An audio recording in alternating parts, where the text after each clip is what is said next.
कि हमारे पास कंप्लेंट्स किस तरह की जनरेट होके आती हैं? कंप्लेंट्स तो बेसिकली जो मेजर बल्क है वो हमारे पास रिफंड्स का ही है बेशक, अच्छा, चाहे ओके। वो सेल्स टैक्स के हों या इनकम टैक्स के रिफंड्स हों। इसके अलावा भी जो असेसमेंट रिलेटेड इश्यूज हैं उसमें भी लोगों की शिकायत तो हैं, वो भी हमारे पास आते हैं।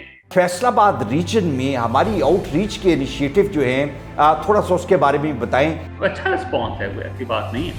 फिर ठीक है। बार के साथ भी हमारा इंटरेक्शन हुआ, आरटीओ के साथ भी इंटरेक्शन हुआ, इसी तरह सरगोदा में भी हमने जो है चैम्बर में भी किया। फिर हमारे वो जो हैं स्मॉल ट्रेडर्स, ट्रेड बॉडीज, बल्कि वो तो काफ़ी बड़ा फंक्शन हो गया। Do you get this kind of response from the complainants at time, जिनको रिलीफ मिला होता है, दे कम टू यू, कुछ मिठाई शिठाई लेके आते हैं, सर बहुत शुक्रिया ਤੁਹਾਡਾ? अभी तक मिठाई तो नहीं आई, लोग आए हैं।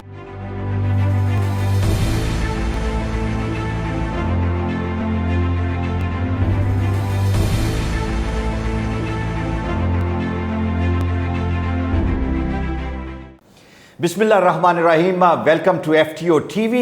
फैसलाबाद बहुत इंपॉर्टेंट शहर है और ख़ास तौर पे हम टेक्सटाइल के हवाले से देखें तो ये हब है। जितनी टेक्सटाइल एक्सपोर्ट यहाँ से है और एम्प्लॉयमेंट जितनी टेक्सटाइल रिलेटेड यहाँ पे है, शायद पूरे पाकिस्तान में इस तरह का हमें इंडस्ट्री का बूम नहीं मिलता।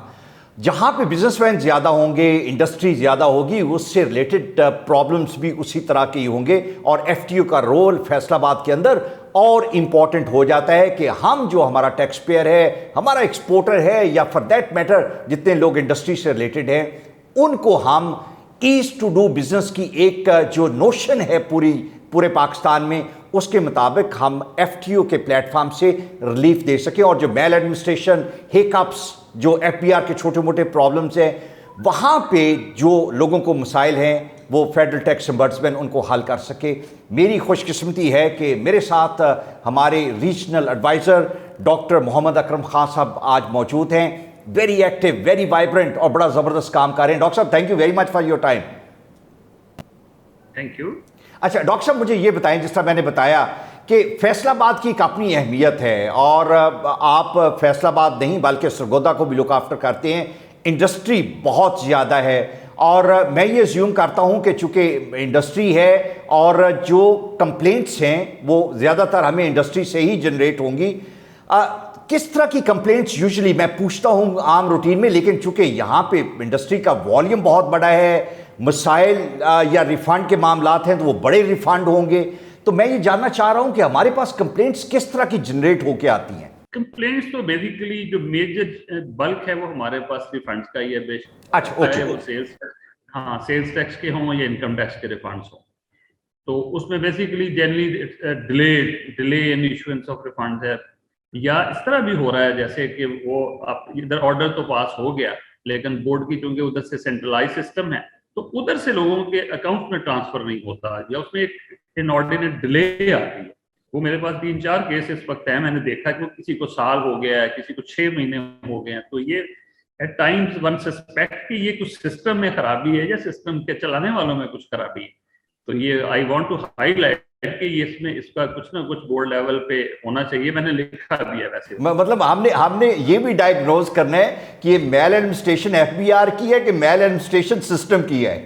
अब देखें ना कि सिस्टम को लोग ही ऑपरेट कर रहे हैं ना, सिस्टम खुद तो नहीं कर रहा। बेसिकली तो होना तो ये चाहिए, अगर प्रेडिक्टेबिलिटी सिस्टम में हो तो आप इधर से आपने अपलोड एक रिफंड ऑर्डर कर दिया तो उस कहीं ना कहीं उसके कोई यार्ड स्टिक्स और पैरामीटर्स हों, 2 दिन 10 दिन जो भी हैं। लेकिन मुझे ये जो कंप्लेंट्स की नेचर देख के ये लग रहा है कि इस तरह का कुछ है नहीं, कहीं ना कहीं कोई पिक एंड चूज है या उनके कोई क्राइटेरिया ऐसे हैं कि जिसको वो बेंड कर लेते हैं प्रोबेबली। यानी अदरवाइज ये कोई बात तो ना हुई ना कि 1 साल का ऑर्डर है और उसको रिफंड नहीं मिला अभी तक। For me I fail to understand कि ये क्या हो रहा है। बिल्कुल। अच्छा, सेकेंडली तो सारे डिपार्टमेंट की रिलक्टेंस तो होती है, वो एक पुराना एक इनर्शिया है। और secondly they don't want to part with their money, कह लें कि उनके टारगेट्स होते हैं, बट स्टिल चूंकि हमारा काम ये है कि लोगों को फैसिलिटेट करें, लोगों के जो राइट्स हैं, तो राइट्स में ज़्यादा प्राइमरीली तो है ना कि किसी की अगर ओवर पेमेंट है तो उसको वापस मिलनी चाहिए। अगर डिपार्टमेंट जो है वो इंसिस्ट करता है कि वो टैक्स डिमांड रिकवर करने की, तो अगर महकमे ने कुछ देना है तो वो भी उसको वापस करे। तो नेचुरली उसमें हम आ जाते हैं। फिर वो सेल्स टैक्स में भी ऐसा है, इनकम टैक्स में भी ऐसा है। तो I think we are doing lot of service in that regard. अच्छा, ये तो है एक रिफंड का इशू, मेजर बल्क तो हमारा यही है। लेकिन और इसके अलावा भी जो असेसमेंट रिलेटेड इश्यूज हैं उसमें भी लोगों की शिकायत तो हैं, वो भी हमारे पास आते हैं। ऐसा नहीं है कि वो नहीं आते। जब जैसे सेल्स टैक्स का एक इशू, बल्कि वो कस्टम था बेसिकली, कि वो किसी ने कोई इम्पोर्ट, वो जो होती है ना पोस्टल इम्पोर्ट, वो आई, वो उसको इन्होंने चार्ज कर लिया कि वो कहता है यार इतनी मेरी चीज की कॉस्ट थी, मैंने तो 150 पाउंड की चीज खरीदी, वो मुझसे 40-50 हज़ार ले लिया उन्होंने टैक्सेस। फिर हमने उनको बुला लिया, लेकिन जब उन्होंने बुलाया तो उन्होंने हमारे पास सारा कानून आगे रख दिया कि जी ये हमने तो किया, ये बिल्कुल सही किया। तो ये इन्हें वे डिपार्टमेंट की भी अकाउंटेबिलिटी होती है, लेकिन साथ ही साथ आई थिंक के लोगों को भी पता चल जाता है कि यार ऐसा भी कोई अंधेर नगरी नहीं मची हुई, लोग कोई रूल्स एंड रेगुलेशन के पाबंदी हैं सरकारी। ठीक है। तो आई थिंक उससे ये डॉक्टर साहब मुझे ये बताएं कि हमारा जो डिटरेंस है ये बड़ी इंपॉर्टेंट है कि जहाँ पे हम कोई भी इस तरह का जब केस इनिशिएट करते हैं और प्रोसेस ऑफ प्रोसीडिंग्स में जब चीज़ें आइडेंटिफाई होती हैं कि there was a maladministration, तो मकसद ये होता है कि फ्यूचर में ऐसा काम एटलीस्ट उस महकमे में या उस डिपार्टमेंट के लोग ना करें। हमें मुख्तलिफ चेंबर ऑफ कॉमर्स से टाइम एंड अगेन ये पूछा जाता है कि जी आप उस डिटरेंस को क्रिएट करने के लिए फ्यूचर के लिए क्या करते हैं। तो हमारा, मैं आपसे ये जानना चाह रहा हूँ with your expertise and experience, और आप चूँकि आपको बहुत इंसाइट है हमारी जो फंक्शनरीज हैं उनकी भी, कि जब हम कोई इस तरह का ऑर्डर करते हैं कि भाई ये है, इसको जल्दी करो, ये रिफंड जल्दी देना चाहिए, क्या हमारी तरफ से कोई ऐसी इंस्ट्रक्शंस भी जाती हैं डिपार्टमेंट में कि आप अपने आप को ज़रा थोड़ा सा एक्टिव करें, ये जो एप्टीट्यूड है ये टॉलरेट नहीं किया जाएगा, आइंदा के जो केसेस हैं उसमें अपने आप को बेहतर करें? मेरा ख्याल सो फार ये इतना ज्यादा है नहीं। अगर मेरा ख्याल कभी कभी हम इसका कुछ कॉग्निजेंस लेके इंस्ट्रक्शंस पास करते भी हैं ना, उसका इफेक्ट आई थिंक कि जितना होना चाहिए वहां नहीं होता। फिर कहीं ना कहीं मुझे लगता है कि हमारे भी ऊपर जो जैसे प्रेसिडेंशियल वो जो है रिप्रेजेंटेशन, उसमें भी एट टाइम्स आई फाइंड के ये जो ऐसा करना, इसको वो भी कोई इतना एंडोर्स नहीं करते। वो कहते हैं टैक्स पेयर के ग्रीवेंस है, अगर उसकी वो रिड्रेस हो गई है तो दैट्स ऑलराइट।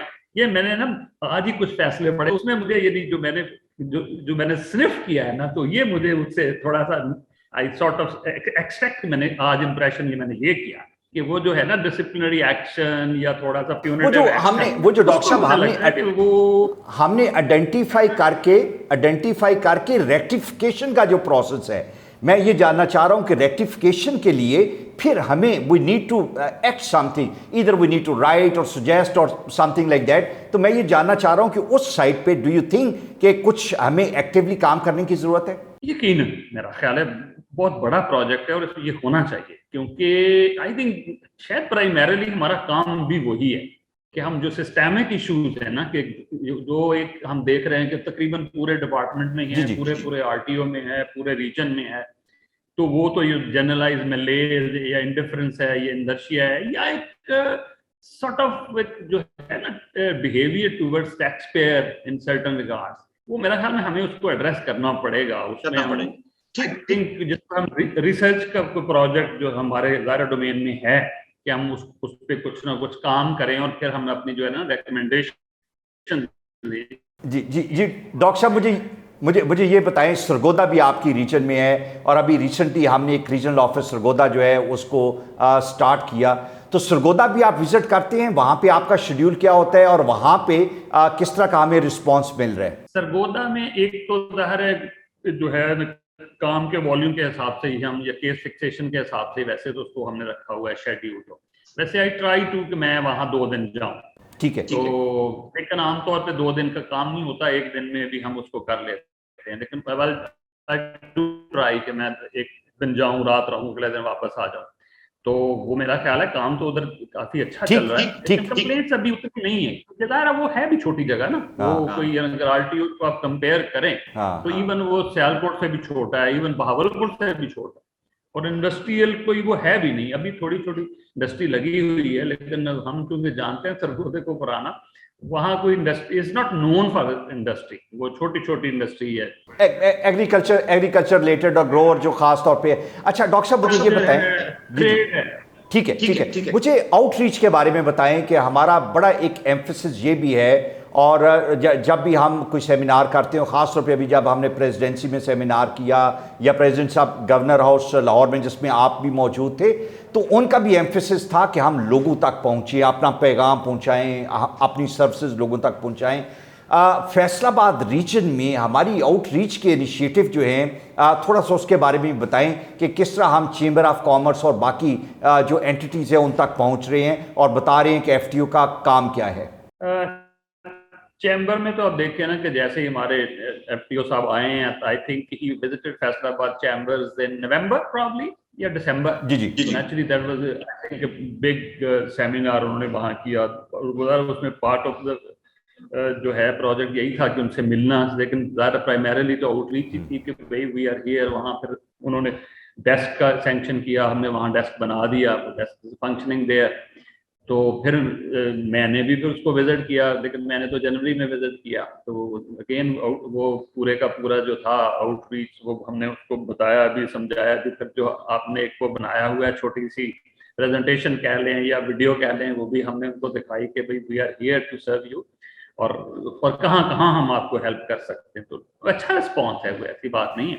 ठीक है। फिर बार के साथ भी हमारा इंटरेक्शन हुआ, आरटीओ के साथ भी इंटरेक्शन हुआ, इसी तरह सरगोधा में भी हमने जो है चैम्बर में भी किया। फिर हमारे वो जो है स्मॉल ट्रेडर्स, ट्रेड बॉडीज, बल्कि वो तो काफी बड़ा फंक्शन हो गया। वो तो उन्होंने होटल में उसके अरेंजमेंट की हुई थी, वो तो आई थिंक देवर 40-50 पीपल। तो वो ज़ाहिर है हर किस्म के ट्रेड के लोग थे, यानी ज्वेलर से लेकर जो है आम जनरल मर्चेंडाइज और इलेक्ट्रॉनिक्स, और हर एसोसिएशन का अपना है, एवरीबॉडी स्पोक। और वहाँ उनके लिए कुछ कभी कभी एक था एलिमेंट ऑफ सरप्राइज कि अच्छा ये महकमा भी है। तो आई थिंक हाँ, तो लोगों के दिल में यही होता है कि बस आरटीओ है ज्यादा से ज्यादा अपील कर लेंगे। तो देवर pleasantly surprised कि yes, there is a federal tax ombudsman and they have got a office at Sargodha, और ये काम है उनका कि हमें कोई अगर को हार्डशिप होती है तो we can go to that office and healthy response है। ठीक है डॉक्टर साहब मुझे ये बताएं कि बाहर के ममालिक में जब डिफरेंट ऑर्गेनाइजेशन जो है उनको असेस किया जाता है, एवेल्युएट किया जाता है, तो वहाँ पे एक जिस तरह एक होता है कि जी क्लाइंट सेटिस्फेक्शन लेवल किस तरह का है, इसी तरह जो लोग हमारे यहाँ पे आते हैं, जो अपने मसाइल लेके आते हैं, फिर हम उनको एडजुडिकेट करते हैं, रिलीफ देते हैं, बाद में ये लोग, मैं यहाँ लाहौर में हमने देखा कि वो शुक्रिया अदा करने भी आते हैं। जी बड़ा ज़बरदस्त, हम तो सोच ही नहीं सकते थे कि पाकिस्तान में इतनी जल्दी इस तरह का इंसाफ मिल सकता है। Do you get this kind of response from the complainants at time, जिनको रिलीफ मिला होता है, दे कम टू यू, कोई मिठाई शिठाई लेके आते हैं, सर बहुत शुक्रिया ਤੁਹਾਡਾ।